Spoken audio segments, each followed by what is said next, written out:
All right, class. Today's aim is let's shift the vertex of an absolute value function. So lesson 14, absolute value functions, part 2. We started off with absolute value functions in lesson 13, which wasn't illustrative math, but it was more or less the same idea.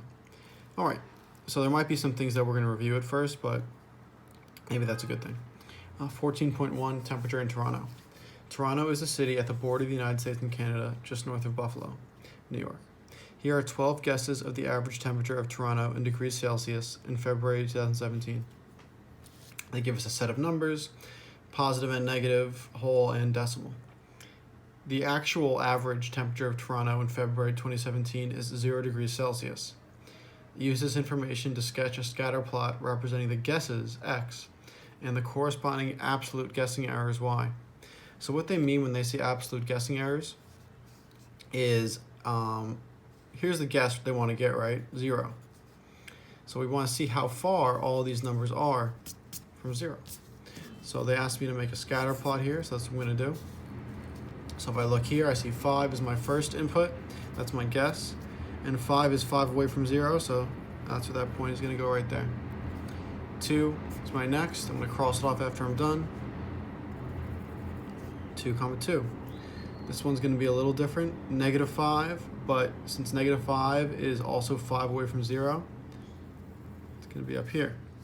So we can see where this is going. This is looking a lot like our function from yesterday. All right, 0 is right on the nose, so the distance from 0 is nothing, right there. -1 is 1 away from 0. 1.5 is 1.5 away from 0. You can actually probably see in the video that there's a little bit of outline of the line. I actually made an error the first time I did this, and I drew the line, but they want us to do a scatter plot, so I'm going to do what the textbook says. But I can see that all these points are collinear, right? I could draw a line that could connect all of them if I wanted to. -2.5, -2.5, positive 2.5. 6, 6, 4, 4. Oh, we got that twice. And -1/2, -1/2. All right, what rule can you write to find the output given the input? Well, we can see that this really, if I draw lightly in a pencil here, that this outlines an absolute value function. All right. And this is a standard absolute value function where we have this point called a vertex right here, just like a parabola.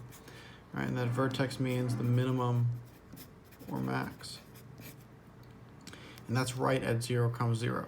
So when that vertex is at 0, 0, and this appears to be a concave up, that's the word I would use to describe it.